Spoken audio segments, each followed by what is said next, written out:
ધારી Tulsishyam road ઉપર આવેલ બંગાળના ઢેલામાં કોઈ અગમ્ય કારણોસર આગની ઘટના બની। ધારીના હરિપરા નજીક મેઇન રોડ નજીક આવેલા બંગાળના ઢેલામાં આગ લાગી હતી। આગ લાગવાની ઘટનાને પગલે લોકોના ટોળે ઉમટી પડ્યા હતા। તો બંગાળના ઢેલામાં કામ કરતા માણસો દ્વારા આગ ઓલવવાના પ્રયાસો હાથ ધરવામાં આવ્યા હતા।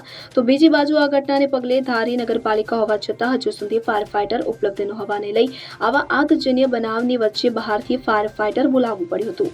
મેહુલ ત્રિવેદી સાથે અમરેલી।